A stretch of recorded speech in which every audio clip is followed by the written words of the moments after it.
Me llamo Eulalia, tengo 67 años y llevo toda una vida de sacrificios a mis espaldas, pero hay una pregunta que aún resuena en mí hoy. ¿Cómo es posible que una madre, a punto de donar un riñón a su propio hijo, sienta más miedo que valor? Lo recuerdo como si fuera ayer. Ya estaba con esa bata azul de hospital, lista para entrar en quirófano, y fue allí, a segundos de ser anestesiado, cuando mi nieto entró corriendo y dijo una frase que lo cambió todo: abuela.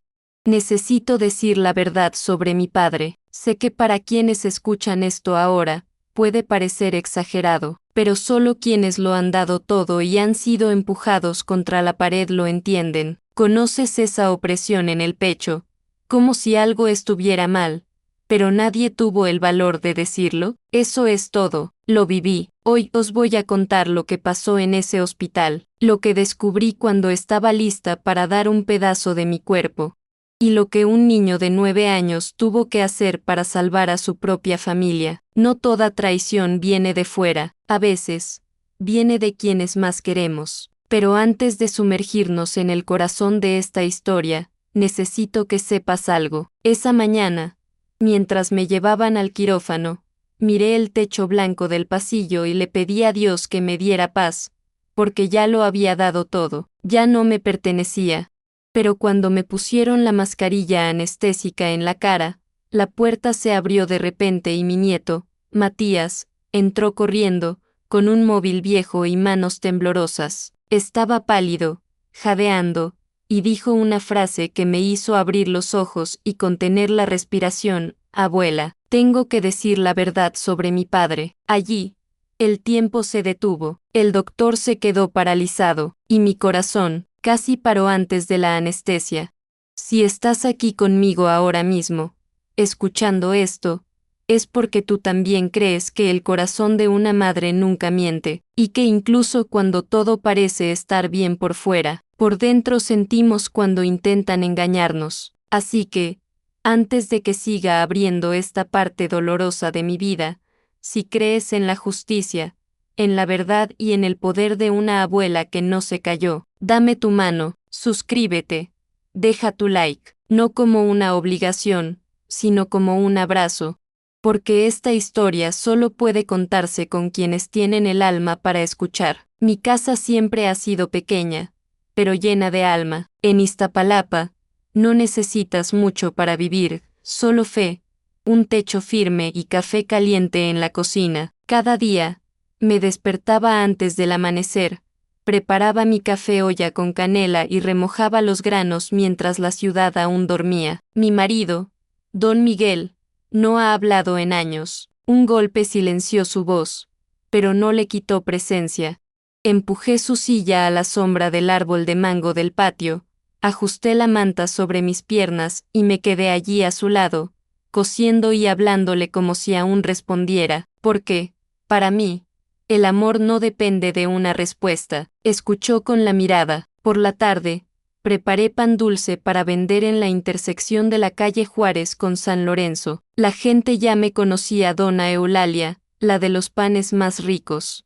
Y a última hora de la tarde, cuando volvía con las piernas doloridas, me sentaba en la mecedora y veía cómo el cielo cambiaba de color. La vida sencilla tiene estas cosas, aprendemos a encontrar belleza incluso en el cansancio. Adán, mi hijo mayor, siempre ha sido el más guapo, pelo negro, sonrisa fácil, ese tipo de hombre que se gana la simpatía de cualquiera. Trabajó en obras, siempre con la piel quemada por el sol y los brazos llenos de cemento.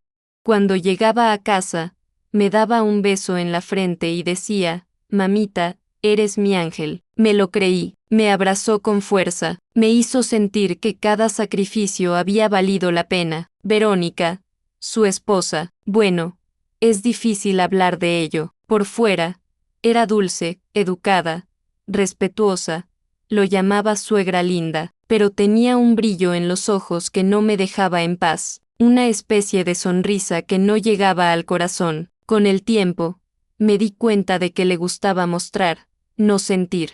Se sentía orgullosa de decir que era una mujer moderna, que estudiaba, que sabía cosas. pero yo sabía de la gente, y algo en ella me hizo hundirme el corazón. En los almuerzos de los domingos, ella se encargaba de todo, servía los platos, ponía la mesa, llamaba a su hijo mi príncipe y me veía como alguien que me hace un favor por tolerar mi presencia, pero nunca dijo nada, porque una madre elige la paz para sus hijos.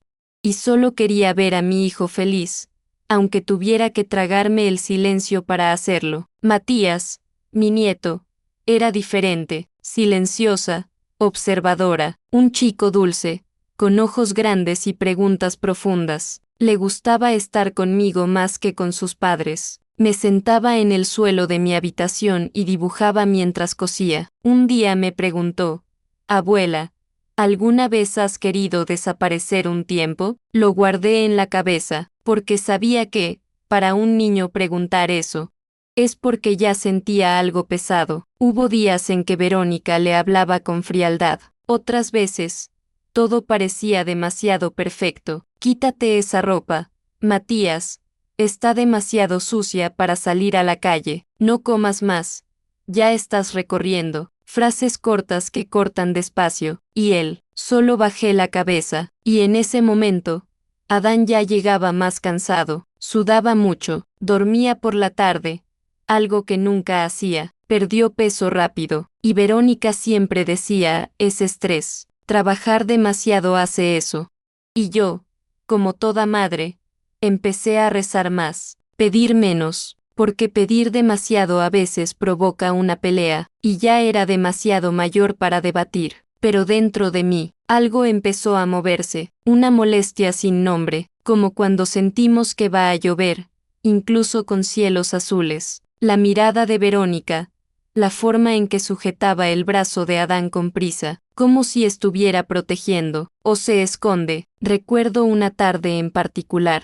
Estábamos todos reunidos, y Adán se puso enfermo en la mesa. Verónica lo llevó al dormitorio y Matías se quedó conmigo. Miró por el pasillo y susurró: «Ella no quiere que mejore». Me quedé paralizado, le miré, y él se mordió los labios como si fuera a decir demasiado. «¿Qué quieres decir, hijo?», pregunté, pero fingió no oír. Fue allí donde sentí crecer el miedo, y quiero hacer una pausa aquí, porque hay algo que necesito preguntarte.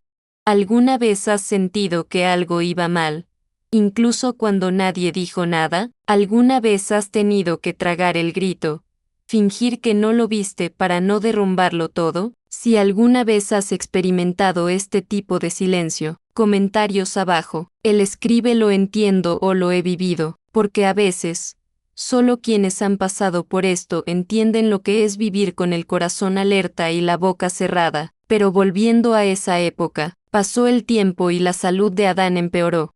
Verónica fue quien programó las citas. ¿Quién trajo los papeles? ¿Qué decía que su riñón estaba fallando y que solo el mío era compatible? Suegra, siempre has sido generosa, y ahora puedes salvarle la vida. Eso es lo que me dijo. Y yo, quería ahorrar. Por supuesto que sí, habría dado todo mi corazón si hubiera tenido que hacerlo. Pero cuanto más se acercaba la fecha de la operación, cuanto más aumentaba ese peso en mi pecho. Algo me dijo: «Quédate mejor, Eulalia, escucha los silencios. Presta atención a lo que nadie dice». Y eso fue exactamente lo que hice, porque había algo en esa casa, algo que solo el tiempo me mostraría. ¿Pero qué vio Matías? Lo que un niño de 9 años podría saber, que nadie más se atrevía a decir. La primera vez que noté algo extraño fue una mañana cualquiera. Adán llegó temprano del trabajo, diciendo que estaba mareado. Se sentó en el sofá con los ojos hundidos, la piel amarillenta, y se quedó allí, callado, mirando a la nada. «Solo estoy cansado, mamita», dijo, forzando una sonrisa. Pero madre conoce el silencio de su hijo. La suya era diferente. No era solo cansancio, era como si se estuviera desvaneciendo poco a poco. En los días siguientes, hubo falta de trabajo, perdió peso, dormí todo el día, y Verónica, siempre ella, estaba detrás de todo con la misma calma organizada de siempre. «Ya he hablado con el doctor, suegra. Es anemia, vamos a encargarnos de ello». Quería creerlo, por supuesto que sí. Pero cada vez que intentaba acercarme, ella venía con más respuestas, más roles, más control. Y lo que me dolió no fue que ella asumiera todo, era el hecho de que Adán lo permitía. Vi en sus ojos una mezcla de culpa y obediencia, como si ya no se mandiera a sí mismo, y yo empezaba a sentirme como una visitante en la vida de mi propio hijo. Las consultas empezaron a hacerse sin avisarme, los exámenes los hizo sola. Un día, incluso pregunté, ¿puedo ir contigo? Verónica sonrió. Seca, es solo rutina. Suegra, no te preocupes. Y me dejó fuera de la verdad. Fue un miércoles por la noche cuando escuché algo que me puso la piel de punta por dentro. Lavé la ropa en el acuario del jardín. El grifo goteaba lentamente. El viento trajo el olor a sopa de pollo que dejé en el fuego. Y entonces, escuché su voz. Descarga. Por teléfono. Hablaba rápido, pero cada palabra cortaba como una navaja. No te preocupes.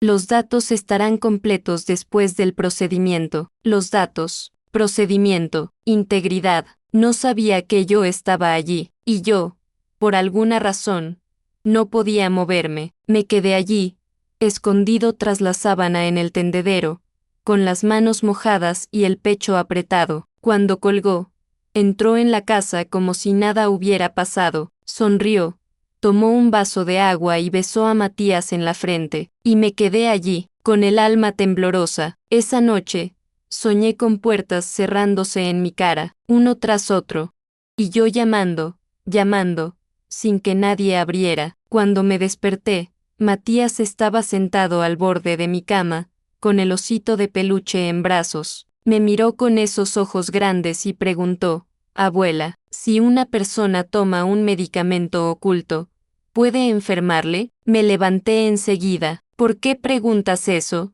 hijo? Se encogió de hombros. Nada, solo pensé, y se fue a jugar al pasillo. Pero lo sabía, esa pregunta no surgió de la nada. Los niños sienten, los niños ven, los niños escuchan lo que no deberían. Pasé el día con un nudo en la garganta, empecé a observar, y cuanto más veía, el suelo parecía escaparse de mis pies. Verónica le dio las medicinas a Adán delante de todos, pero nunca dijo cuáles eran. Son vitaminas, decía, cada vez. Pero un día, recogí uno de los tarros de la basura del baño. El nombre era extraño y no había receta con él. Busqué en el móvil de Brandon, mi hijo pequeño. Era un medicamento experimental, fuerte.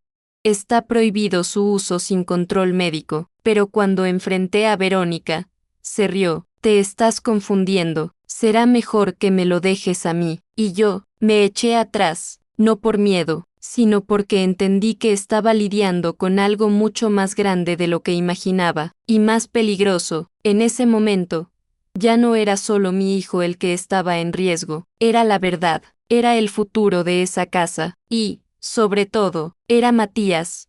¿Qué había oído ese chico, escondido tras las puertas, en las primeras horas de la madrugada? Lo que él sabía, que nadie más tuvo el valor de decirlo en voz alta. Al día siguiente de esa extraña pregunta de Matías, Verónica apareció en mi cocina demasiado pronto, antes incluso de que terminara de preparar el café de olla. Entró sin llamar, como siempre, y se sentó a la mesa con esa calma artificial que yo ya conocía bien. Puso un sobre delante de mí, lo tocó con la punta del dedo y dijo, sin rodeos, como si diera una orden, el doctor lo ha confirmado, señora, solo tu riñón servirá, es tu deber, eres su madre. La palabra deber cayó sobre mí como una piedra. Una madre sabe amar, sabe donar, sabe llevar a los niños en brazos y en su pecho, pero cuando alguien desde fuera señala con el dedo y lo llama obligación, algo dentro de nosotros se rompe. Intenté preguntar por otras opciones, otras pruebas, otros tratamientos, pero Verónica me interrumpió impaciente. No tenemos tiempo, puede empeorar, tienes que hacerlo. La forma en que dijo la señora fue irrespetuosa, tenía prisa, y demasiada prisa. Aprendí en la vida, normalmente oculta algo. Sin embargo, antes de que pudiera responder, Adán apareció en la puerta, pálido, demasiado delgado, un hombre que parecía haber perdido la mitad de sí mismo. Se apoyó en la pared y, con una voz que casi no salía, murmuró: «Confío en ti, mamá». Esas palabras pusieron fin a mis defensas. Era mi chico, aunque tenía casi 40 años. Mi primer bebé, el que sostenía envuelto en una manta azul en el patio del Hospital Coyoacán. ¿Cómo negarle algo? Pero dentro, algo crujía como madera vieja a punto de romperse. Por la tarde de ese mismo día, mientras aún intentaba asimilar la noticia, llegaron los padres de Verónica. Ni siquiera llamaron a la puerta. Entraron con el olor a perfume fuerte y pasos que delataban arrogancia. El señor Carlos, con su traje gastado, se sentó en mi sillón favorito, cruzó las piernas y comenzó un discurso como si fuera el dueño de la casa. «Una familia unida se sacrifica junta», dijo. «El honor está en salvar al hijo». La señora Marta asintió, jugueteando con el collar como si estuviera en un velatorio, pero sin verdadera tristeza. No había invitado a nadie, pero ahí estaban, rodeándome, ocupando mi espacio, dictando reglas. Me sentía pequeña en mi propia cocina. Hablaron y hablaron y hablaron, y yo solo podía oír el ruido lejano de la olla de judías burbujeando en la cocina, como si el mundo estuviera ocurriendo demasiado lejos de mí. Intenté responder que necesitaba pensar, pero la señora Marta puso su mano sobre la mía, fría como la piedra. «Piensa rápido, esta familia depende de ti». ¿Familia? ¿Suyo? Porque, sinceramente, no me sentía parte de ese sindicato que insistían en usar como argumento. Cuando se fueron, yo me quedé allí en el patio, sujetando el dobladillo de mi delantal como si fuera a apoyarme en algo. Me temblaban las rodillas, y cuando miré a don Miguel, en la silla de ruedas, él me miró con sus ojos silenciosos. No podía hablar, pero parecía saberlo. Esa noche no dormí.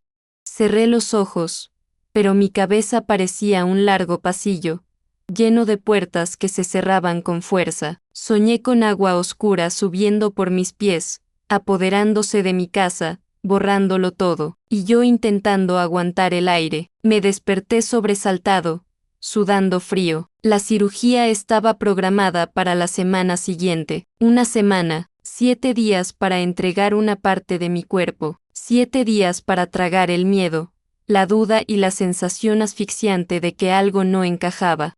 Verónica vino a mí con los papeles. Firma. Sostenía el bolígrafo, pero mi mano temblaba tanto que apenas podía escribir mi nombre. Sonreía como alguien que gana un partido, y, en cuanto puse la firma, sentí como si hubiera renunciado a algo que ni siquiera sabía qué era. Pasé el resto de la tarde mirando el papel, mis manos frías, con el corazón pesado, y una pregunta insistente que me golpea la cabeza, porque todo esto les parecía más urgente.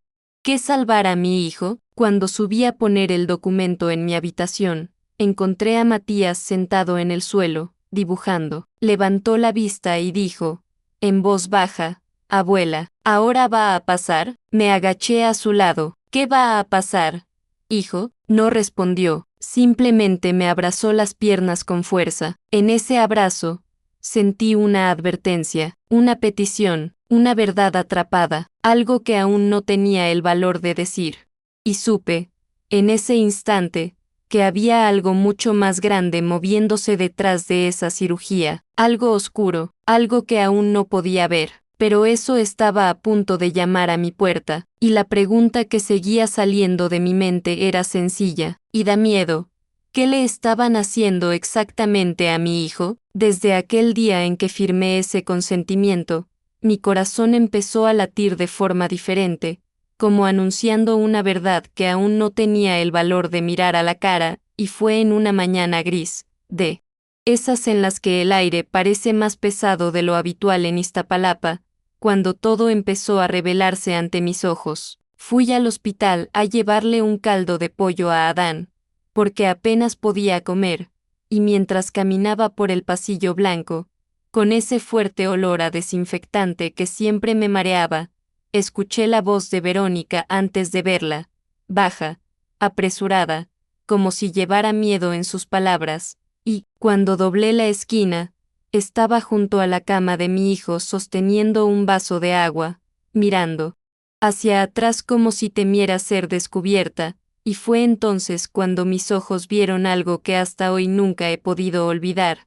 Dejó caer 2 gotas transparentes en el vaso, tan rápido, tan discreto, que si hubiera parpadeado, lo habría perdido todo, y cuando notó mi presencia, casi tira el cristal, pero se recompuso con una sonrisa falsa, de esas que no llegan a los ojos, y dijo: «Suegra, es solo un suplemento nuevo, recetado ayer, para fortalecer su riñón, pero yo, que he vivido más de 60 años, sé reconocer el sonido de las mentiras cuando intentan pasar por el aire, y en cuanto salió, fui tras el médico de guardia y le pregunté por ese cambio de tratamiento, y él, con la calma que solo un médico acostumbrado al sufrimiento sabe tener, él respondió: «No había nuevo suplemento, señora, nada cambió», y en ese momento sentí que el suelo se alejaba de mis pies, como si hubiera tropezado sin caer,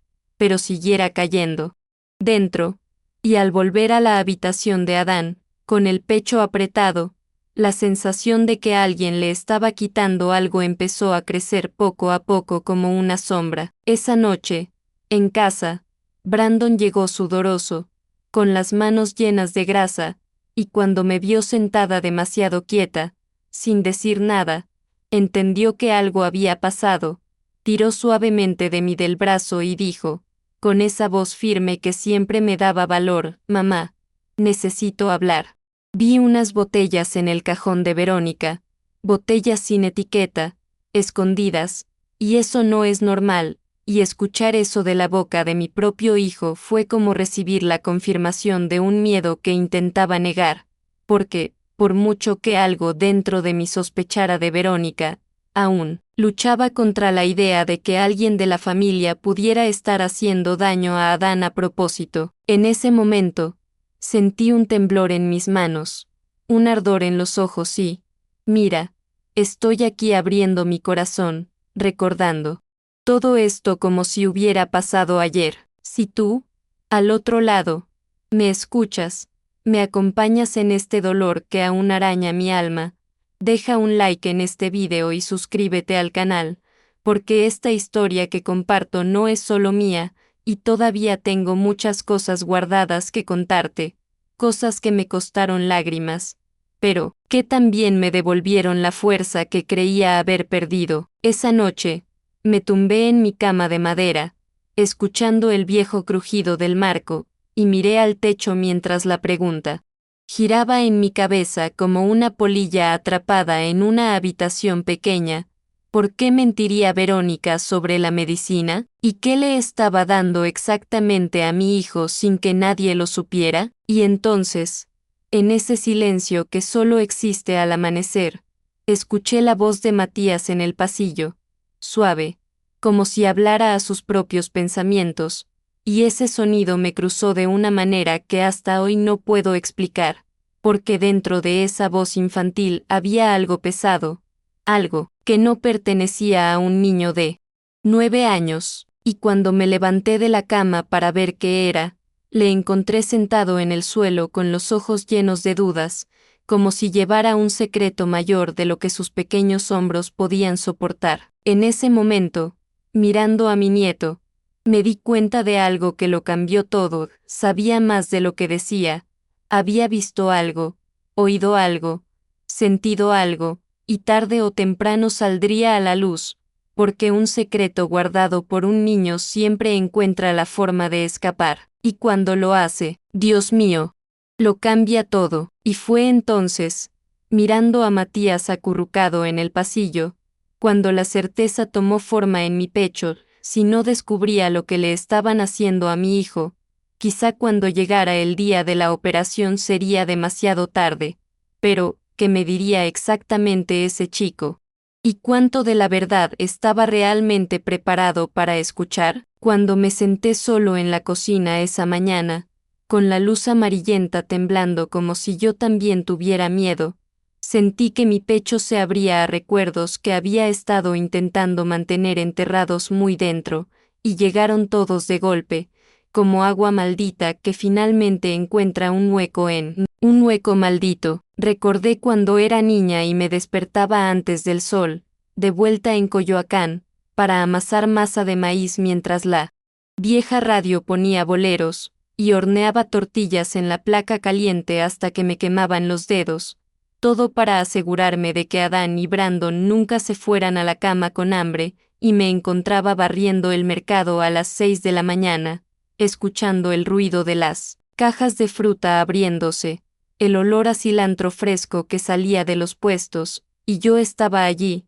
contando monedas dentro del delantal, planeando cuánto de ese dinero podría pagar la matrícula de Adán, porque él decía que quería estudiar, que quería ser alguien en la vida, y yo creía en él con una fe que sostenía todo mi cuerpo. También recordé el día en que tuvo sarampión, tan leve aún, y la fiebre no bajaba, y pasé 3 noches sentada junto a la cama, con un paño húmedo en la mano y una oración en los labios, y cada vez que abría los ojos y decía mamita, no te vayas, le estrechaba la manita y le prometía que nunca le dejaría, nunca, porque era mi primer hijo, mi orgullo, mi fuerza, y también recordé cuando cumplió 14 años y me abrazó en la puerta del colegio diciendo, cuando sea mayor, te compraré una casa bonita con balcón.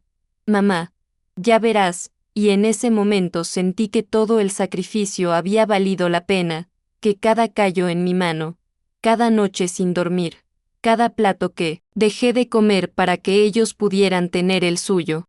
Todo tenía sentido, pero ahora, tantos años después, sentado allí con las manos temblorosas sobre la mesa, me preguntaba dónde habría estado ese dulce niño, porque todo lo que recibía ahora era silencio, prisa, documentos empujados hacia mí y miradas que me cruzaban como si solo fuera un obstáculo, y no la madre, que entregó su alma por esta familia, y lo que más dolía no era la idea de tomar un riñón para salvar a Adán, porque eso lo haría sin pensarlo 2 veces, lo que dolía era darme cuenta de que me estaban empujando, presionando, tratando como alguien con una obligación, como si todo mi amor se hubiera convertido en una moneda de cambio. Esa noche, mirando el techo de mi humilde casa en Iztapalapa, empecé a preguntarme algo que nunca pensé tener el valor de pensar. ¿De verdad se ha visto el amor que les he dado todos estos años? ¿Se sintió, o era yo simplemente la persona que lo resolvía todo, que lo apoyaba todo, que llevaba el peso que nadie más quería cargar? Y mientras esas preguntas ardían dentro de mí, oí el viento soplar por el patio y llamé a la puerta de la habitación de don Miguel, mi marido, y recordé cuando él todavía caminaba, cuando todavía reía, cuando aún decía que yo era la mujer más fuerte de todo México, y pensé, si estuviera de pie hoy, si pudiera hablar, ¿qué me diría? ¿Dirías que confíes, o para huir, o abrir los ojos antes de que ocurriera algo peor? El recuerdo de Adán de niño me apretaba tanto el pecho que casi lloré ahí mismo, pero lo contuve, porque había algo más terrible creciendo bajo todo ese anhelo, la sensación de que, de alguna manera, todo lo que había dado se estaba usando en mi contra, como si supieran exactamente dónde apretar para hacerme ceder, como si mi amor fuera un arma en manos de quienes no tienen escrúpulos, y esa idea me angustiaba tanto, me perdía tanto, que me levanté de la mesa y fui a la ventana para respirar el aire frío de la madrugada, intentando entender cómo hemos llegado a este punto, cómo me ha traído una vida entera de sacrificios hasta aquí, a punto de ceder una parte de mi cuerpo, sin siquiera estar seguro de que fuera para salvar a mi hijo de una enfermedad, o algo mucho peor. Y mientras estaba allí, mirando las luces lejanas de Ciudad de México que titilaban como estrellas cansadas, una pregunta se me ocurrió, tan fuerte que parecía susurrada por alguien detrás de mí, ¿Tendría tiempo para descubrir la verdad antes de la operación? ¿O era demasiado tarde? En los días siguientes, guardé silencio por dentro como alguien que cierra las ventanas de su propia alma. Antes, cada mañana cruzaba la calle para tomar un café con la señora Imelda, mi vecina desde hace tantos años. Nos sentamos en la mesa de plástico, nos reímos con las mismas historias, recordamos a los niños pequeños corriendo por la acera, pero después de todo empecé a sentir. Dejé de ir, incluso llamó 2 veces a mi puerta, preguntando si estaba bien, pero no pude abrirla. Tenía miedo de hablar, miedo de llorar, miedo de que si dejaba escapar una palabra, todo se viniera abajo para siempre. Empecé a andar por la casa como una sombra. El olor a alubias cocinándose, que antes me daba consuelo, ahora solo me recordaba cuántas veces cociné sonriendo, creyendo que mi familia era un refugio. Evitaba incluso mirar a Adán. Cada vez que tosía o intentaba sonreír, sentía un nudo tan grande en el pecho que tenía que girarme de espaldas para no desmayarme. Y Verónica caminaba por la casa como si fuera dueña de todo. Caminé despacio, como si pisara suelo roto. Las noches se volvieron demasiado largas. Dormía poco. A veces solo me quedaba dormido al amanecer, sentado en el viejo sillón junto a don Miguel. Se quedaba allí, inmóvil en su silla de ruedas, con esa mirada perdida que me hacía preguntarme si veía más de lo que parecía. A veces le cogía la mano, tan fría y delgada, y le susurraba, dime algo, aunque sea poquito, pero solo parpadeó, y un denso silencio se extendió entre nosotros. El altar doméstico, ese humilde rincón donde guardo la imagen de la Virgen de Guadalupe, se convirtió en el lugar donde pasaba más tiempo, pero no rezó, no pude, simplemente me quedé allí, mirando la llama del candelabro temblar, intentando entender si eso era una advertencia o una petición. Era como si mi voz estuviera atrapada dentro, como si cualquier oración fuera a desmoronarse antes de irse. Yo, que siempre he sido tan fuerte, tan firme, tan acostumbrada a llevar el mundo a la espalda, por primera vez me sentí pequeño, frágil, casi invisible, y sin embargo, fue precisamente en ese silencio cuando algo dentro de mí empezó a despertar, aunque lentamente, como alguien que abre los ojos tras una pesadilla. La soledad se convirtió en mi sombra, caminando conmigo allá donde iba, pero no era una soledad vacía. Era una soledad llena de preguntas, de recuerdos dolorosos, de presagios que intentaba ignorar. Y fue en ese tiempo gris cuando Matías, mi nieto, empezó a aparecer cada vez más cerca de mí. No hablaba mucho quizá porque ya había aprendido que en esa casa las palabras pesaban demasiado. En cambio, simplemente se sentaba a mis pies, con su cuaderno de bocetos en el regazo, y empezaba a garabatear casas, árboles, gente con ojos demasiado grandes, como si todo en el mundo le estuviera mirando. A veces, sin levantar la cabeza, pronunciaba frases que me dejaban sin aliento, como aquella tarde avanzada, cuando la luz naranja entró por la ventana y dijo, mi mamá dijo que eres demasiado fuerte, así que no dirá nada. Sentí que el estómago se me revolvía. ¿Por qué dijo eso? Meado, se encogió de hombros, cerrando una puerta, porque puedes con todo. Esas palabras resonaron dentro de mí durante días. Puedo con todo. ¿Hasta cuándo? Fue entonces cuando un pensamiento me cruzó como un cuchillo, si supieras lo que está por venir, no soltarías mi mano ahora. Yo misma me sorprendió esa sensación, como si el futuro me llamara, diciendo que las respuestas estaban cerca y que nada sería sencillo. Y por eso digo, quédate conmigo, porque hay momentos en la vida en los que la verdad empieza a moverse en la oscuridad antes de aparecer para siempre, y cuando aparece, todo cambia. Fue en una noche especialmente tranquila cuando noté algo diferente. Matías dormía en el sofá, con el lápiz aún en la mano. Toda la casa pareció contener la respiración, y sentí, juro por todo lo sagrado, que algo estaba a punto de suceder. Algo que no vino de mí, algo que no pude evitar. Pero, ¿qué sería? ¿Qué fuerza era esa que se movía dentro de mi propia historia, cambiando todo sin pedir permiso? El día que decidí que ya no podía vivir solo de la sospecha, desperté con una firmeza diferente en el pecho, como si algo dentro de mí se hubiera cansado de ser empujado al silencio. Estaba en el hospital, acompañando a Adán en otro de esos largos días, llenos del olor a desinfectante y los pasos apresurados de las enfermeras. Verónica se había marchado para resolver algunas cosas, como siempre decía, y yo, sentado en una silla dura cerca de la ventana, observaba el movimiento del aparcamiento de abajo. Fue entonces cuando la vi, Verónica caminando rápido, mirando a su alrededor, sosteniendo esa pequeña bolsa que nunca soltó. Un hombre apoyado en una camioneta negra se acercó. Llevaba una gorra, gafas de sol. Parecía alguien que no quería ser reconocido. Verónica metió la mano en el bolso y le entregó algo pequeño, quizá un sobre. A cambio, él devolvió algo. Sentí un escozor en la garganta, todo el cuerpo se quedó paralizado, pero en ese mismo momento, hice algo que nunca había hecho antes, levanté el móvil lentamente y pulsé el botón de grabar. Fingí mirar un mensaje, fingí ser solo una anciana distraída, pero estaba captando la primera prueba de lo que me había estado quitando el tono por las noches durante semanas.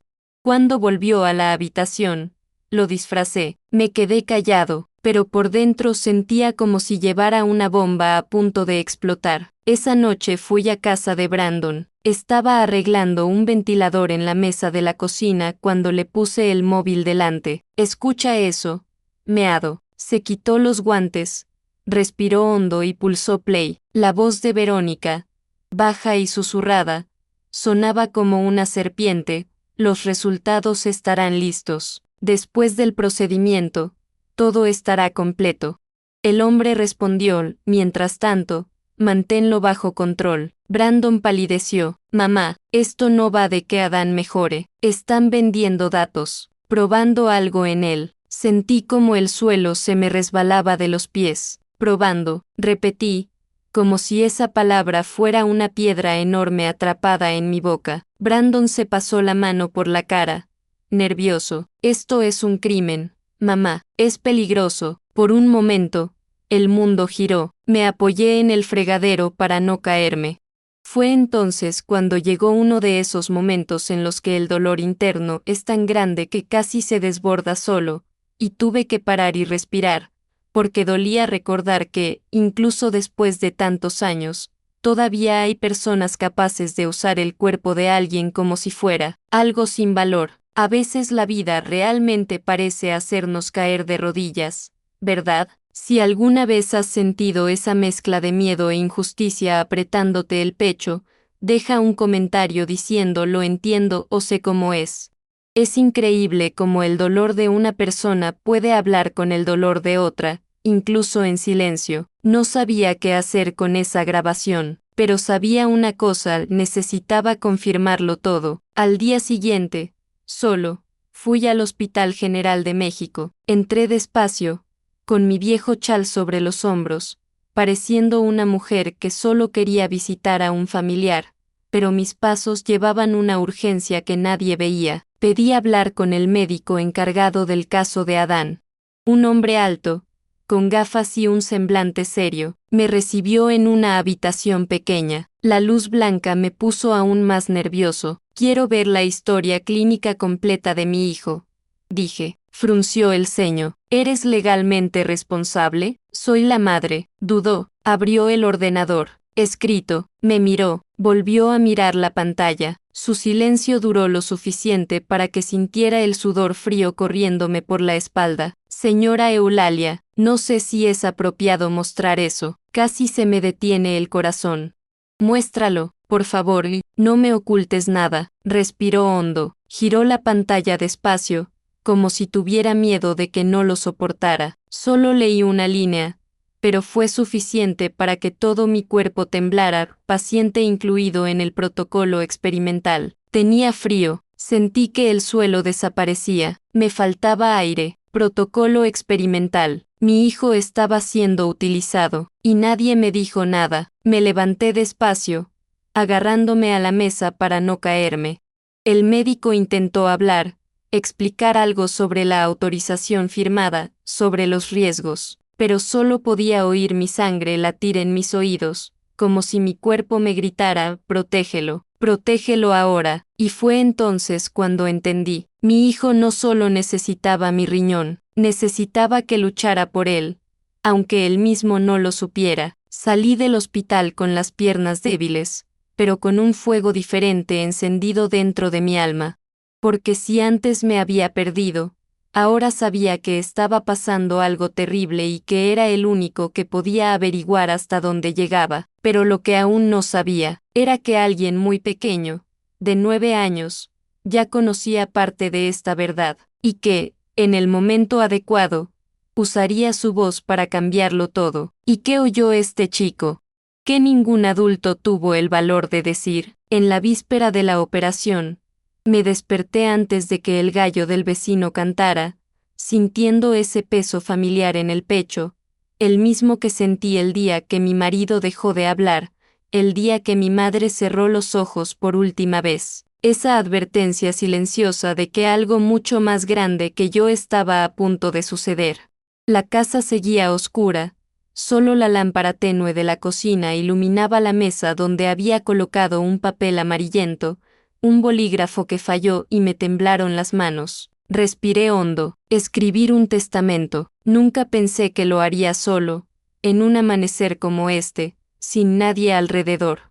Pero aquí estaba yo, compartiendo mis pocas cosas, la vieja radio para Brandon, porque él era el que más le gustaba escuchar música, mi caja de costura para Matías, para que algún día me recordara cuando aprendiera a hacer algo con sus propias manos, el conjunto de platos heredado de mi madre, y el resto, pequeños recuerdos, objetos que solo tienen valor para quienes han visto mi vida de cerca. Cuando terminé, doblé el papel con cuidado, como si guardara un pequeño trozo de mi alma.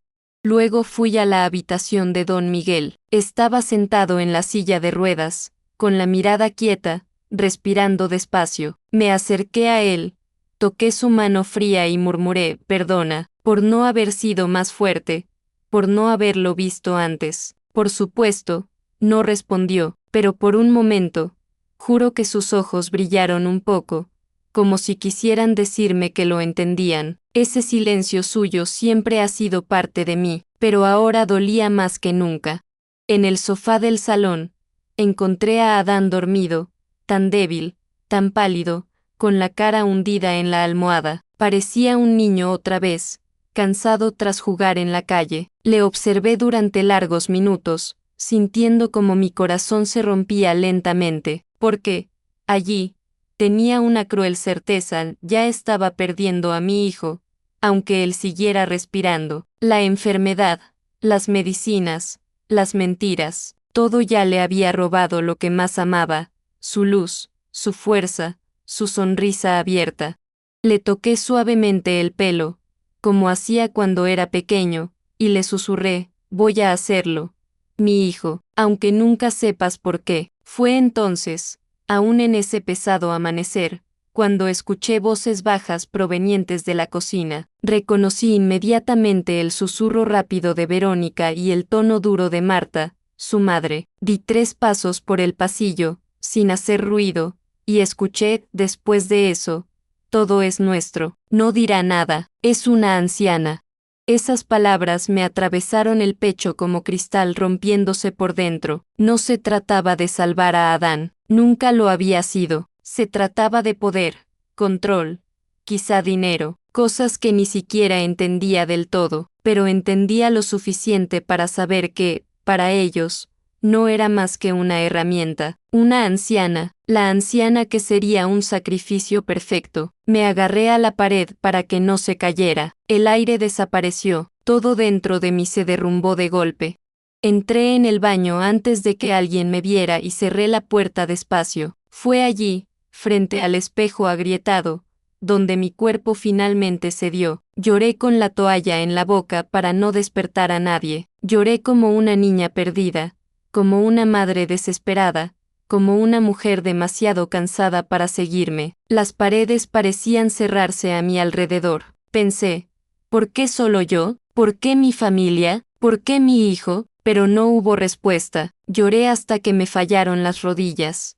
Y cuando el cielo empezó a despejarse, me levanté, me lavé la cara y me senté al borde de la cama. Quité la silla, el vestido sencillo que llevaría a la consulta, pasé la mano por encima, alicé la tela como si alisara un destino, me vestí despacio, con ese cuidado silencioso de alguien que va a su propio juicio. En el espejo, vi a una mujer que apenas reconocía, ojos hundidos, encorvados, pero aún así, firme, porque incluso con miedo, seguía habiendo una chispa dentro de mí que nadie podía apagar. Fuera, oí el sonido de la ambulancia aparcándose. Llevé mi bolsa de tela, donde solo puse una bufanda bordada, un rosario y un documento. Fui hasta la puerta principal. No miré atrás, no abracé a nadie, no dijo nada. Sentía que toda la casa me miraba, como si las paredes supieran que esa podría ser la última vez que las cruzaría. La enfermera abrió la puerta de la ambulancia.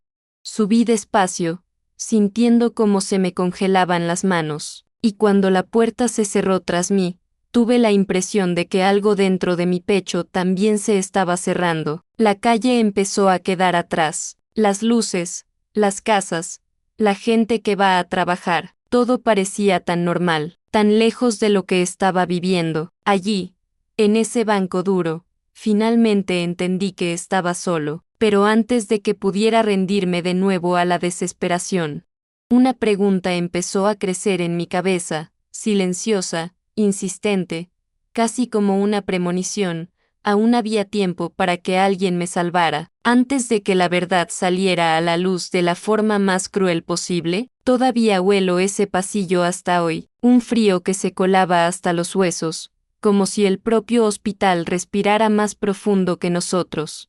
Yo estaba allí, sentado en una camilla estrecha, con esa bata azul abierta a la espalda, escuchando el ruido lejano de carros metálicos, puertas automáticas, pasos apresurados. La enfermera enderezó los cables del monitor y dijo, sin mirarme a los ojos, 5 minutos para anestesia, señora Eulalia. 5 minutos. Era como si alguien hubiera dado una frase sobre la mesa, pero en ese instante, algo dentro de mí se negó a obedecer. No era valor, era otra cosa, algo más antiguo. Quizá un recuerdo de la mujer que era antes de tanto cansancio. De repente, en mi mente apareció la imagen de Matías, sentado en el suelo del salón, dibujando con ese pequeño lápiz que ya no tenía punta. Recuerdo perfectamente, dibujó un corazón partido por la mitad, y sin levantar la cabeza dijo, mi papá no sabe de nada, abuela, pero alguien finge importarle. Cuando dijo eso, algo me atravesó como un rayo, pero no lo entendí del todo. Ahora, ahí está, con la aguja a punto de entrar en mi brazo, las palabras volvieron con un peso diferente, como si hubiera intentado advertirme y yo no lo hubiera entendido. Alguien finge importarle. ¿Quién? ¿Por qué? ¿Para qué? Mi respiración se volvió pesada. El anestesista se acercó con la jeringuilla. Solo sentirás una leve quemadura. Debería haberme callado. Era lo que todos esperaban de mí, pero no pude.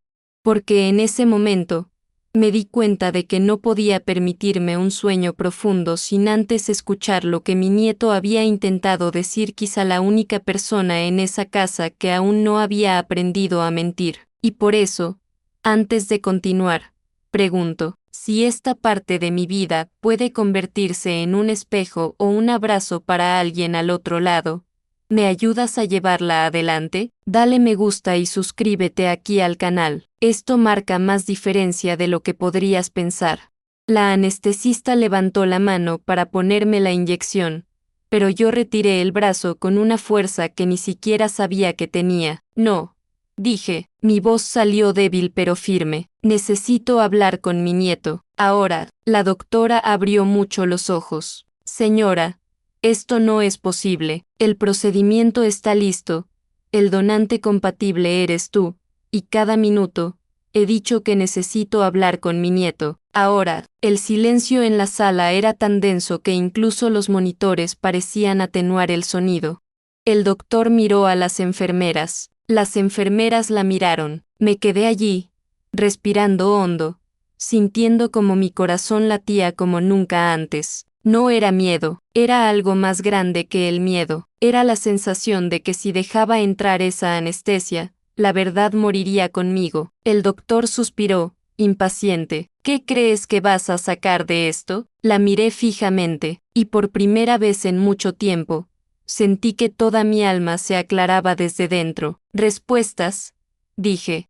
Antes de entregar mi cuerpo, quiero respuestas. Vaciló, y fue en ese momento, en ese pequeño instante en que sus ojos vacilaron, cuando entendí que había ganado, porque hay miradas que saben cuando una mujer ha llegado al límite y que desde entonces no vuelve atrás. El médico se giró hacia la puerta y llamó a alguien, aún molesto, trae al chico, y allí, en esa antesala helada, a punto de ser anestesiada, sentí que la historia estaba cambiando de rumbo, que algo mucho más grande que yo estaba a punto de suceder, pero, que podría revelar exactamente un niño de 9 años, que ningún adulto tuvo el valor de decir. La puerta se abrió de repente y, antes de que pudiera entender lo que pasaba, vi a Matías entrar corriendo, con la respiración corta, los ojos muy abiertos y ese viejo móvil apretado en sus pequeñas manos.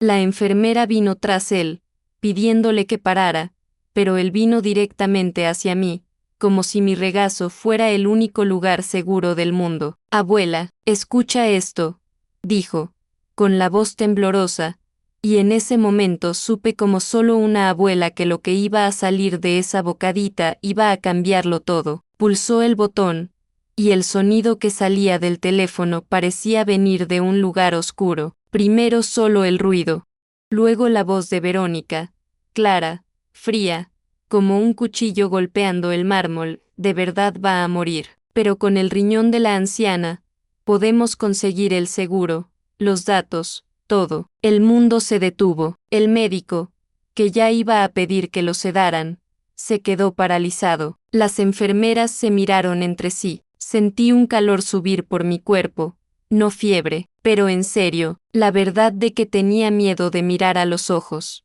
Cerré los párpados con fuerza, como si quisiera guardar esa frase en lo más profundo del pecho, para no olvidar nunca de dónde venía el peligro. Cuando la abrí, vi a Matías allí, tan pequeño, tan firme. La oí decirle eso a mi abuelo, continuó, con voz baja pero firme, y lo grabé, pero tenía miedo de contarlo. Lo que me cruzó en ese momento no fue solo dolor, era una mezcla de amor y furia, de esas que solo nacen cuando la justicia finalmente muestra su rostro. Y te digo algo que aquí me escuchan, a veces toda nuestra vida cambia en manos de quienes nadie escucha, y si puedo preguntarte algo, es esto, quédate conmigo hasta el final de esta historia, porque hay momentos que solo entendemos cuando llegamos a ellos. El doctor respiró hondo, sin saber qué hacer. Levanté la cabeza y dije, con la voz más firme que he tenido en mi vida, suspended todo. Ahora, intentó discutir, pero no se lo permití. No era momento de dudar, no era momento de obedecer. Era hora de proteger, y mientras la respiración nerviosa de Verónica seguía resonando de fondo en la grabación, sentí como si el tiempo se hubiera abierto ante mí, que nada, absolutamente nada, sería igual después de ese minuto, porque si un niño de 9 años tuviera el valor de hablar, ¿qué más seguía oculto a la sombra de esa familia? Cuando Verónica entró en la sala, lo sé está bien, venía con ese andar calculado, su sonrisa entrenada, como si creyera que aún lo controlaba todo. Pero cuando me vio bajarme de la camilla y a Matías a mi lado sujetando el móvil con ambas manos, esa sonrisa se desvaneció en su cara como una vela al sol. ¿Todo bien, suegra?, preguntó, juntando los dedos, intentando recuperar el control. Antes de que pudiera responder, el médico dio un paso adelante y dijo, con la frialdad de quien no acepta el teatro, tenemos que hablar de las grabaciones. El silencio que siguió fue tan denso que incluso el aire pareció detenerse. Verónica parpadeó lentamente, como si no entendiera, luego volvió a sonreír, pero esa sonrisa era torcida, agrietada. ¿Qué grabaciones?, dijo, mirándome como si pudiera intimidarme solo con la mirada. Matías apretó mi brazo, sentí su temblor subir por mi piel, y eso me dio más fuerza que cualquier oración. El médico señaló su móvil. La grabación que trajo tu hijo. La palabra hijo le golpeó en la cara como una bofetada. Fue entonces cuando el teatro se derrumbó.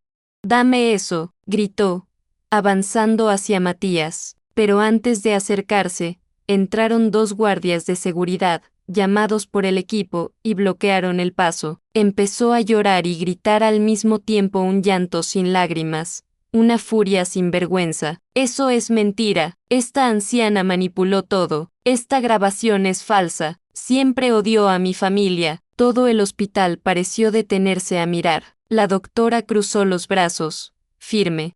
Tenemos historiales médicos incompatibles, firmas extrañas, un protocolo experimental sin consentimiento y ahora un audio. Así no funcionan las cosas aquí. Verónica abría y cerraba la boca como un pez fuera del agua. Sus ojos se pusieron en blanco de una forma que me hizo darme cuenta, por primera vez, de que había perdido completamente el control de su propia máscara. Retrocedió tambaleándose al ver a sus suegros entrando corriendo.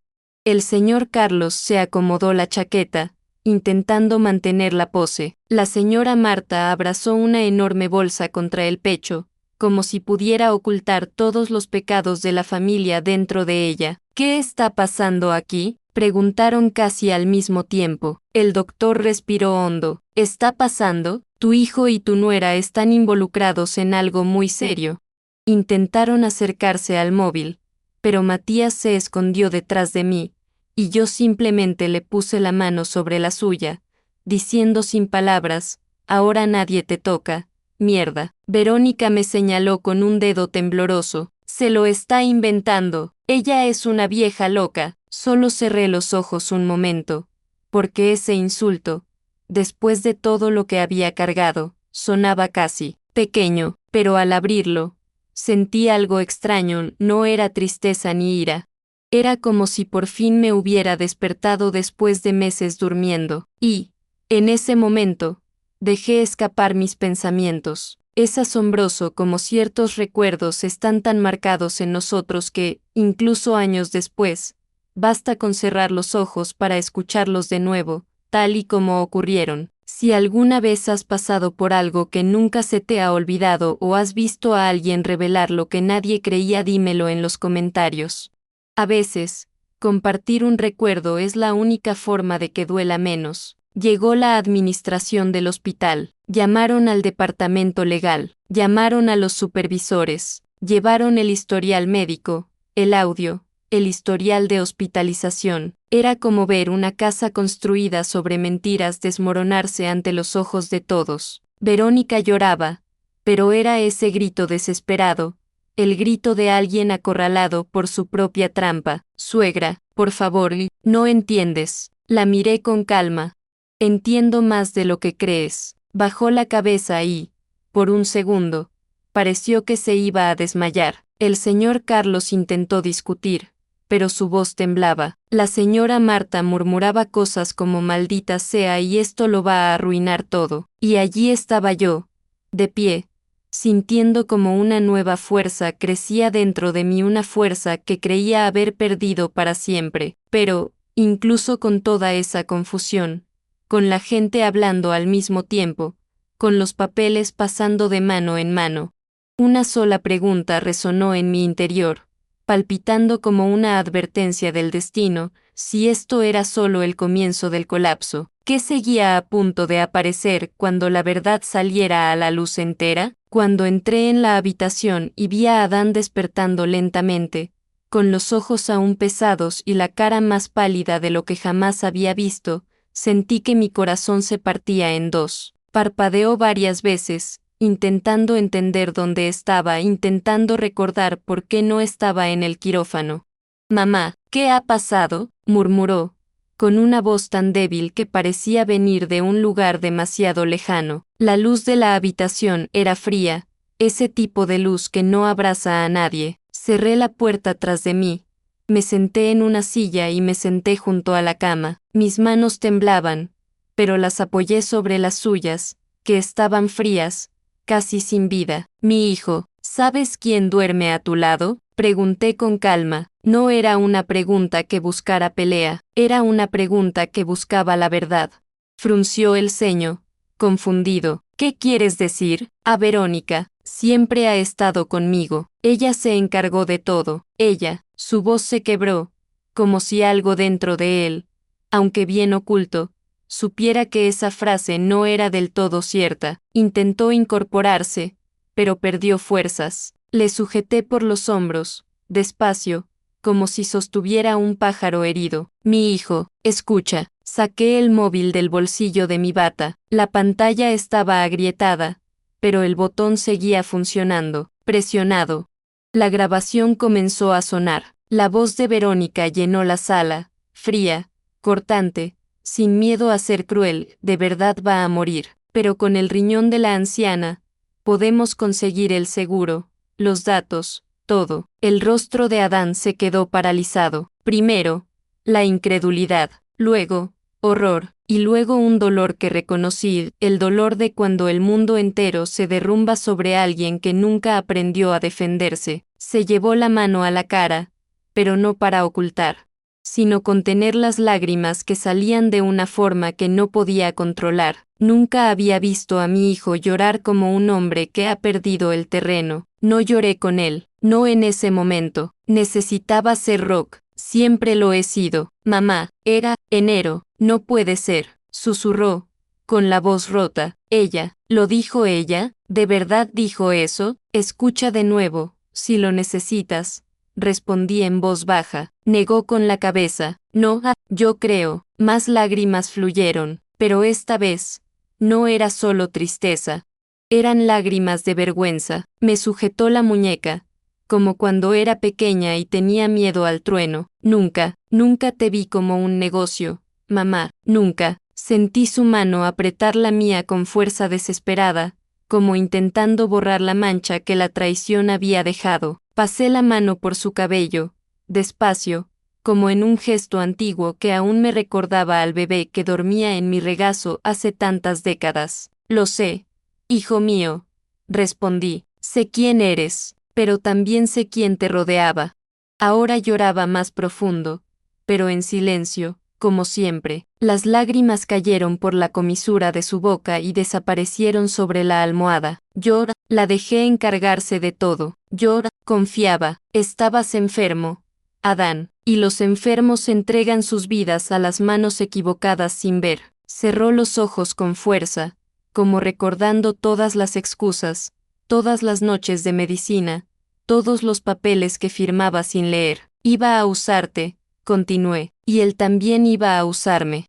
Iba a entrar en esa habitación para entregar un pedazo de mi cuerpo, y todo por un plan que nunca tuvo que ver con el amor. Me miró asustado, como si solo entonces entendiera la magnitud del peligro que le rodeaba. Mamá, ibas a hacerlo por mí. Lo haría, respondí. Casi doy mi vida otra vez. Pero ahora, respiré hondo. La voz salió tan clara que hasta yo me sorprendí. Ahora quiero vivir. Abrió los ojos, y vi en ellos algo que no había visto en meses, lucidez.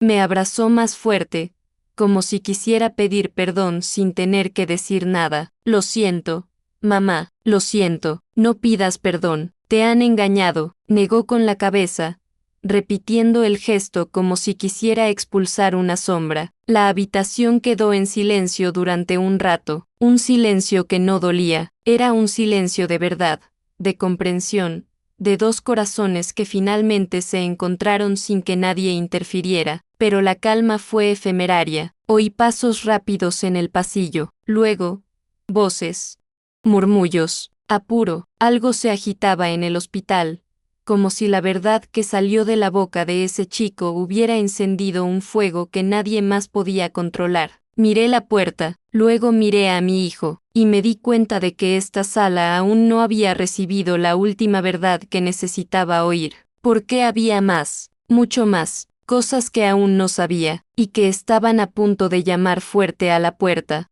Y fue entonces cuando me pregunté, con el corazón pesado de presentimiento, si lo que hemos oído hasta ahora ya lo ha destruido todo, ¿qué queda por revelar? Cuando el hospital finalmente tomó la decisión oficial, parecía que el edificio respiraba de forma diferente, como si hubiera quitado un peso de las paredes. Cancelaron el procedimiento. El médico me llamó a una habitación pequeña y dijo, con esa voz que intenta ser firme pero que trae fatiga dentro, señora Eulalia, hemos registrado la denuncia. El caso ahora llega a la oficina del defensor público, y, hasta nuevo aviso, nadie te toque a ti ni a tu hijo sin permiso expreso. Asentí despacio, no lloré, mis manos no temblaban. Por primera vez en mucho tiempo, sentí que caminaba por el terreno correcto. La trabajadora social me entregó un formulario, pero saqué de mi bolsa un papel que había escrito yo misma la noche anterior, antes de que todo explotara. Aquí está, dije. Era mi declaración, no se me realizaría ninguna intervención médica sin mi consentimiento directo y por escrito y en presencia de un funcionario responsable. La asistente lo leyó, me miró y simplemente dijo, muy bien, señora, está protegido. Protegido. Nunca pensé que oiría esa palabra a los 67. Precisamente en un día que parecía ser mi fin, salí del hospital con pasos lentos pero firmes. El sol golpeaba el aparcamiento y por un momento sentí que la luz me hacía sentir más ligero. Sujeté a Matías de la mano, no soltaba mis dedos por nada, y fue allí, casi cerca de la salida, cuando apareció Verónica corriendo tras de mí, el pelo suelto, el maquillaje borroso, la desesperación marcada en el rostro de quienes han perdido el control. Suegra. Esperar, podemos hablar. No lo entendiste, todo era malvado. Me detuve, me giré hacia ella, no enfadado, con la dura paz de quienes finalmente ven toda la verdad. Desde hoy, dije, cada palabra cuidadosamente colocada en el aire, ya no eres familia. Abrió la boca, pero no salió ninguna palabra. Ella se quedó allí, plantada en el cemento caliente, con las manos vacías y los ojos muy abiertos, mirando la puerta por la que finalmente salía libre. El taxi aparcado. Entré con Matías, que apoyó la cabeza en mi hombro. Abuela, ¿cuándo estamos a salvo?, preguntó en voz baja. Le pasé la mano por el pelo. Todavía no. Mierda, pero estamos juntos. Y eso, en ese minuto, fue suficiente. Cuando llegamos a casa, el olor familiar de las judías que había dejado en la cocina seguía flotando en el aire. Abrí el cajón del armario y saqué todas las copias de los documentos que había firmado apresuradamente, todos esos papeles que ahora sabía que formaban parte de la trampa que casi me llevó a una mesa de operaciones sin retorno. Me senté en la mesa, respiré hondo y empecé a desgarrarlos uno a uno. Las hojas se rompieron como si fueran piel muerta que dejé atrás. Cada lágrima era un pedazo de la mentira que me quité. Fui a la habitación de don Miguel. Estaba en su silla, mirando por la ventana, como esperando mi regreso. Me arrodillé a su lado, apoyé la cabeza en su regazo y susurré, con voz ahogada pero firme, «Hoy yo sálvanos». No respondió, pero su mano, tan frágil, descansaba sobre mi pelo como lo había hecho hace muchos años. Y fue entonces cuando entendí, la ruptura se produjo. No había vuelta atrás, ni siquiera lo necesitaba, porque, en ese momento, ya no caminaba con miedo, caminé con la verdad. Y al ponerme de pie, sintiendo las piernas fuertes de nuevo, una pregunta empezó a latir dentro de mí, como si saliera del suelo de la casa, de las paredes, de la memoria. Si lo hubiera descubierto todo por mi cuenta, ¿qué más quedaba oculto y quién, después de todo, seguía en el lado correcto de esta historia? Siempre pensé que la justicia, cuando llega haciendo ruido, rompiendo puertas, levantando polvo, pero no. A veces camina despacio, casi sin pasar, y aún así derriba a quienes necesitan caer. Así fue en los días que siguieron a todo eso. Aún así me desperté cansado, con la sensación de la camilla fría pegada a mi espalda, como si mi cuerpo no hubiera entendido que había sobrevivido. Pero la vida fuera, empezaba a mover las piezas. Al tercer día tras la confusión en el hospital, una trabajadora social llamó a mi puerta. Estaba sentado en el patio, limpiando las hojas de mi planta de menta, y ella llegó con una carpeta gruesa de documentos. Señora Eulalia, dijo, la investigación ha avanzado. Hiciste lo correcto. No respondí de inmediato, simplemente cerré los ojos y dejé que ese aire matutino, mezclado con el olor a café recalentado, entrara en mi pecho. La niña explicó que Verónica y sus padres estaban siendo investigados formalmente por fraude, uso de documentos falsos e intento de asesinato. Intento de asesinato. Escuchar estas palabras dirigidas a mi familia es algo que aún duele hoy. Según ella, había indicios de que esto ya le había ocurrido a otras personas, pacientes terminales, personas sencillas, engañadas para firmar papeles que liberaban los beneficios del seguro y los datos médicos, y encima de todo eso, experimentos ocultos, medicinas que no deberían haberse administrado a nadie. Escuchaba todo con las manos en el regazo, como si ese mundo fuera demasiado grande para mí, pero en el fondo, muy en el fondo, pensaba, así que no estaba loco, mi corazón lo sabía. Mientras tanto, empezaron a circular rumores por el barrio y ya sabes lo humilde que es. Las noticias vuelan más rápido que el viento que levanta polvo. Primero vinieron discretamente, susurrando en las puertas. ¿Lo sabías? La nuera de la señora Eulalia. Dicen que algo pasaba.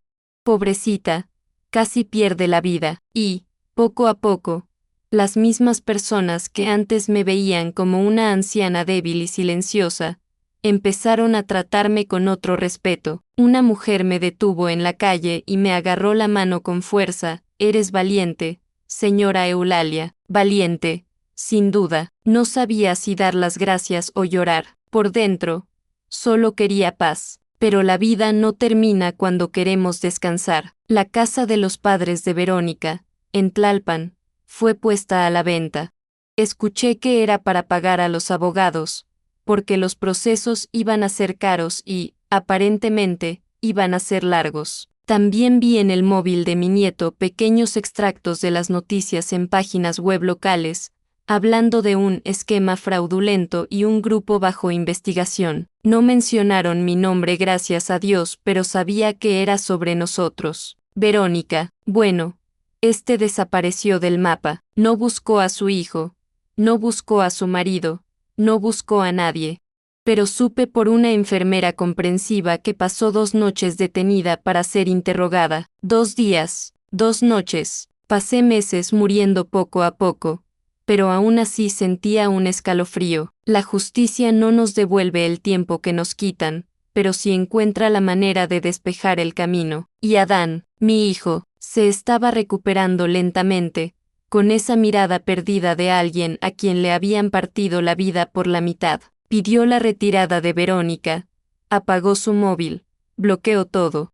Pasó horas mirando al techo del salón, como intentando entender en qué momento su vida había tomado un giro tan torcido. Me senté a su lado, le cogí la mano y le dije, hijito, sigues aquí, el resto lo reconstruimos. Y él solo respondió, perdona, mamá, pero nunca pedí perdón. Quienes aman no cargan una herida abierta. Mientras tanto, un día, me senté en el patio y sentí un deseo inmenso de abrir mi corazón, de dejar que el mundo escuchara lo que mi pecho llevaba. Y pensé, hay cosas que vivimos y conservamos, pero quizá contando podamos ayudar a otro corazón a respirar. Me gusta este video y apúntate, y hagamos que esta historia llegue a quienes la necesiten, porque a veces eso es lo que queda, transformar el dolor en un camino. Los días pasaron, y la caída de los 3 Verónica, su padre Carlos y su madre Marta no fue ruidosa. No hubo gritos, no hubo escándalo en la televisión, pero estaba completo. Perdieron su dinero, su reputación, su control, y la familia que decían proteger, y yo, gané algo que creía haber perdido para siempre, mi lugar como mujer respetada, como madre que no se inclinaba. Pero recordad bien lo que voy a decir ahora, cuando la justicia empieza a moverse, nunca termina de golpe, y aún me quedaba una última verdad por descubrir, una verdad que no vino de la policía, ni del hospital, pero desde dentro de mi propia casa, y cuando por fin llegó, mis hijos, entonces el suelo tembló de verdad. ¿Quieres saber cuál era esa verdad? Pensé que, después de tanto dolor, mi pecho tardaría mucho en encontrar un lugar donde respirar sin miedo, pero la vida tiene formas tan misteriosas de atraernos de vuelta, hijos míos, y este nuevo comienzo no vino de los adultos, ni de los médicos, ni de las leyes. Venía de un niño de 9 años, con manos pequeñas y un corazón más grande que el mundo. Matías empezó a quedarse más conmigo después de todo. Al principio pensé que era porque tenía miedo de volver a la casa donde vivía su madre gritando, pero luego me di cuenta de que también era porque quería hacerme compañía, como si, a su manera, dijera, abuela, estoy aquí. La casa se aclaró con él corriendo por el pasillo, arrastrando lápices de colores por la mesa, preguntando cosas que los niños solo preguntan cuando confían en él. Un día, me trajo un puñado de semillas envueltas en papel arrugado y dijo, son flores de cempasúchil, abuela. El maestro dijo que nacen fuertes, incluso en tierras duras. Sostuve ese papel con cuidado, como si él mismo hubiera puesto su propio corazón allí. Así que abrimos un hueco en el jardín, cerca del mango, cavamos la tierra con una cuchara de cocina vieja y la plantamos junta. Cada día salía corriendo, comprobaba si ya había un brote, movía la tierra con los dedos y levantaba la cara hacia mí, con esa sonrisa que, por sí sola, ya curaba la mitad de mis heridas. No puedo explicarlo, pero en ese jardín, entre la tierra húmeda y el olor a sol, recordé quién era antes de tanto dolor. Me recordaba a mí misma que sabía cuidarme, sí, pero también sabía cómo renacer. Y fue allí cuando dije una frase que salió sin que yo pensara, hay historias que creemos que han terminado, pero acaban de empezar, y si sigues conmigo aquí, escuchando mi voz, es porque quizá esta historia también te está diciendo algo. A veces pensamos que se ha secado por dentro y, de repente, nace un brote, o Adán, hijo mío, empezó a aparecer poco a poco, no como antes, con esa confianza medio ciega, sino con pasos cortos, cabeza baja, como si supiera que necesita recuperar un hogar que él mismo dejó escapar de sus manos. El primer día, se sentó en la mesa y siguió girando el vaso sin decir nada. En la segunda, trajo una bolsa de pan del mercado.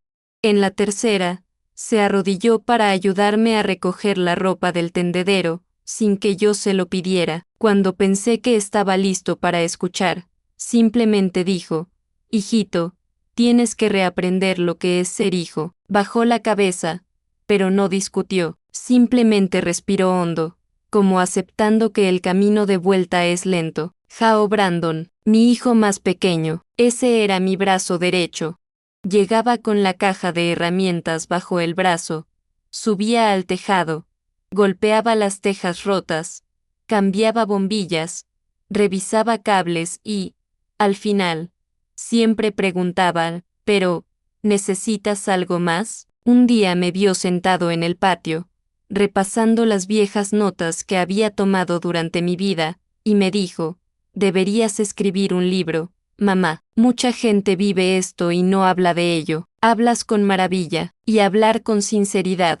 Me reí, al principio nerviosa, pero luego me di cuenta de que tocaba algo dentro de mí, porque contar mi historia, quizá era mi forma de evitar que otras mujeres fueran empujadas al silencio que casi me mata. Así que empecé a escribir algunas líneas torcidas en un cuaderno azul. A veces dolía, a veces me daban ganas de cerrar la página y no volver jamás, pero, poco a poco, me encontré en esa letra temblorosa, la anciana que iba a morir en la mesa de operaciones, la que se subió a la ambulancia pensando que no volvería, la que lloró con una toalla en la boca para que nadie pudiera oír. Esta mujer empezó a alejarse de mí, como si la hubiera puesto delante de la puerta para que por fin pudiera descansar. Y nació otra Eulalia, alguien que respiraba de forma diferente, que miraba al cielo y estaba agradecido, uno que movió los hombros de nuevo sin peso.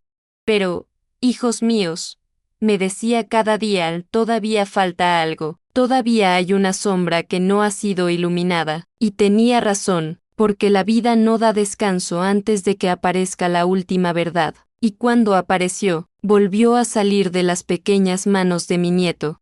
¿Quieres saber qué me mostró esa mañana? Con una cara seria y un miedo que no era el de un niño, me quedé allí, en mi mecedora, sintiendo como mi cuerpo se hundía lentamente, como si cada hueso finalmente encontrara un lugar de descanso tras años cargando el peso del mundo. El sol se ocultaba tras los antiguos tejados de Iztapalapa, tiñendo todo de dorado y rojo, como si el cielo pasara su mano por mi cabeza y dijera: descansa, Eulalia, has llegado hasta aquí.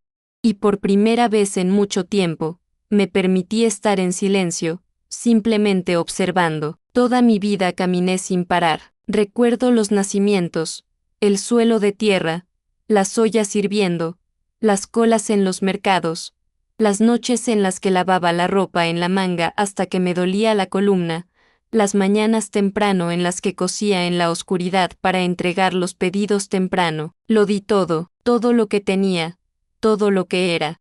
Y lo di con placer, porque creía que el amor correspondía al amor. Pero la verdad, hijos míos, la verdad es que ser demasiado bueno a veces nos convierte en una sombra dentro de nuestra propia casa. Tantas veces me confundieron con debilidad que empecé a creer que quizá lo era. Me pidieron que guardara silencio, y se lo di. Me pidieron que sacrificara, y cumplí. Me pidieron cadena perpetua, y casi lo vuelvo a dar, sin preguntar nada.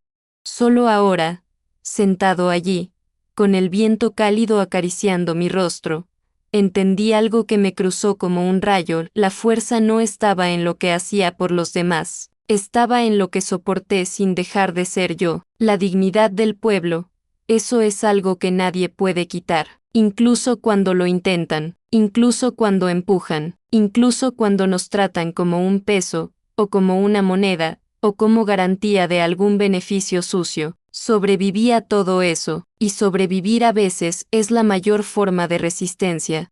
Al ponerse el sol, vi a Matías allí en el jardín, arrodillado junto a las flores que plantamos juntos. Hablaba solo, imaginando historias, y me daba mucha paz saber que ese niño podía seguir siendo un niño, incluso después de todo lo que vio y escuchó. Y Adán, dentro de la casa, descansando, intentando reconstruir su propia vida. Eso también me dio un poco de esperanza. La vida no me pidió permiso para sufrir, no me preguntó si estaba preparada. Simplemente llegaba, barrió todo, rompió lo que tenía que romper. Pero ahora soy yo quien elige cómo vivir los días que aún me quedan. Quiero que amanezca más ligero, quiero dormir sin miedo, quiero comer mi pan dulce sin tragar la angustia. Quiero rezar cuando mi corazón lo pide, y no cuando el dolor lo exija. Quiero ser el dueño de mi propio silencio y no prisionero de él. Y mientras me acurrucaba allí, escuchando el suave crujido de la madera, me di cuenta de que la anciana que pensaban que iba a morir, no murió, se despertó con el pecho abierto, con la mente firme y el alma limpia. Pero, mis hijos, cuando realmente despertamos, empiezan a surgir preguntas que antes no nos atrevíamos a hacer. Y fue justo ahí, en ese momento en que el cielo se volvió azul oscuro y apareció la primera estrella, cuando una de estas preguntas me cruzó como un cuchillo delgado. Ya se había revelado toda la verdad. ¿O fue el golpe final que explicaría todo lo que le hicieron a mi Adán desaparecido? Recuerdo ese día como si fuera ayer. El mes había pasado, arrastrándose, en silencio, con esa calma que no es paz. es solo el cuerpo intentando entender que sobrevivió. Estaba en la cocina, removiendo un café olla que empezaba a oler a canela, cuando escuché 3 tímidos golpes en la puerta. No eran bis de desconocidos, ni de un vecino, estaban vacilantes, como si la persona del otro lado pidiera permiso para existir allí. Cuando la abrí, estaba Adán, más delgado que antes, los hombros caídos, los ojos hundidos. Pero no era la enfermedad lo que le pesaba en ese momento, era otra cosa, algo que solo quienes cargan con culpa entienden. Sostenía un sobre manchado alrededor de los bordes, como si lo hubieran apretado durante horas. No me abrazó, no lloró de inmediato, él solo levantó el sobre y dijo, casi en un susurro, mamá, necesito enseñarte algo. Le hice un gesto para que entrara. La habitación parecía demasiado pequeña cuando él cruzó la puerta, como si el aire contuviera la respiración conmigo. Se sentó despacio, abrió el sobre y sacó un fajo de papeles. Estos son mis nuevos exámenes, murmuró. Han encontrado otro donante, un primo por parte de padre, compatible. Sentí que me temblaban las manos, pero no le dejé ver. Después de todo lo que casi di, casi perdí, casi dejé atrás, el destino decide que había alguien más que podía salvarle. No sé si fue alivio, o rebelarse, o la ironía de la vida, quizá un poco de todo. Puso los papeles sobre la mesa, pero no le miré de inmediato. Observé su rostro tan parecido al de don Miguel cuando era pequeño, tan perdido como un niño que no sabe a dónde volver. Mamá, continuó, yo he venido a pedirte perdón. Se le quebró la voz, pero no dije nada, no por la dureza sino porque a veces el dolor es tan profundo que solo podemos oír. Serví 2 tazas de café y puse una delante de él. El vapor se elevó entre nosotros, como llenando el espacio que las palabras no podían ocupar. Sostenía la taza con ambas manos, como si fuera un ancla. Entonces empezó a llorar, primero suavemente, casi sin sonido, luego, con todo el pecho, como si quisiera traer meses de ceguera, confianza mal colocada, amor agotado y una culpa que no nació del mal, sino de la falta de mirar. Y escuché, acabo de enterarme, no necesitaba decir nada, ese grito lo decía todo. Cuando se calmó un poco, se limpió la cara con la manga de la camisa y murmuró, debería haberte hecho caso. Debería haberme dado cuenta, debería haberte protegido. Le toqué la mano, despacio, era la primera vez que lo hacía desde la noche anterior a la operación, y dije lo que había que decir, sin enfado, sin venganza, sin gritar, Adán, si aún quieres ser mi hijo, tendrás que aprender a verme como mujer, no como recurso. Cerró los ojos como si le hubiera colocado un espejo delante de él y por primera vez, se vio entero, no como víctima, no como enfermo, pero como alguien que falló a quien más le quería. El silencio que siguió no fue pesado, era necesario, un silencio que ordena los fragmentos del alma, que separa el pasado de lo que aún puede nacer. No ofrecí que me retuvieran, no ofrecí un indulto rápido. La puerta no estaba cerrada, pero tampoco estaba abierta, era una puerta apoyada en él, que tendría que empujar con responsabilidad, humildad, con el tiempo, y vi en sus ojos que lo entendía. Mamá, dijo al fin, con la voz baja como una oración, no quiero perderte. Respiré hondo, el café ya estaba frío. Hijo, a veces perdemos a alguien mucho antes de darnos cuenta. Lo importante es lo que vas a hacer a partir de ahora, asintió, sosteniendo el sobre como si fuera un pedazo de vida misma. Le acompañé hasta la puerta. Cuando se fue, noté que caminaba más despacio, como si estuviera aprendiendo a cargar con su propio peso, no a lanzarlo sobre los demás. Y mientras caminaba por la calle, algo dentro de mí susurró, quizá todavía haya una forma de volver, pero no es corto. Pero el destino aún tenía una última revelación preparada para mí, una que nunca imaginé, y que cambiaría todo de una manera que ni siquiera mi corazón, preparado por el dolor, esperaba. ¿Quieres saber qué pasó al día siguiente, cuando ese sobre volvió a mis manos? Al día siguiente, cuando el sobre volvió a mis manos, finalmente comprendí que la vida no cierra puertas sin abrir primero ventanas que nunca imaginamos. Dentro había nuevos exámenes, firmados por diferentes médicos, que confirmaban que Adán tenía reales posibilidades de recuperación sin necesidad de sacrificarme yo. Y también había una carta corta, escrita con su letra temblorosa en la que decía que quería empezar de nuevo, sin mentiras, sin muletas, sin esconderse detrás de nadie. Leí esa carta con calma, como si leyera las últimas líneas de un capítulo que tardó demasiado en terminar. A partir de entonces, las cosas encontraron su lugar. Verónica y sus padres se enfrentaron la justicia, cada uno con su propio destino, lejos de nuestra familia. Adán continuó el tratamiento con el nuevo donante y, poco a poco, reconstruyó su dignidad. No volvimos a ser lo que éramos y quizá eso sería aún mejor. Brandon ha renovado más que el tejado, reformó mi voluntad de existir. Y Matías, este chico se ha convertido en mi alma gemela, regando flores, escribiendo historias conmigo, devolviendo la luz al espacio donde antes solo había sombra. Hoy vivo con poco, pero vivo entero.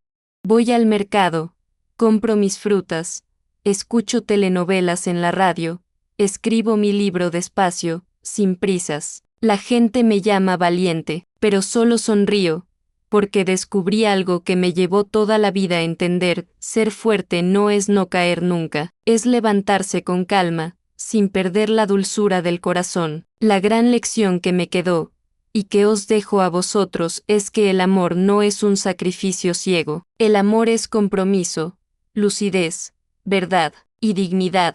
Nadie se lleva esta, a menos que la entreguemos nosotros. Estaba bien, me olvidaron, pero ahora, soy libre, y os doy las gracias, de todo corazón, por haberme acompañado hasta ahora, escuchando cada parte de esta historia. Tu compañía me hace sentir que mi voz ha encontrado un hogar. Si mi informe te ha tocado el corazón, deja lo que quieras, me llega como un abrazo cálido de alguien que entiende. Suscríbete también, es como invitarme al próximo café, para continuar este camino juntos.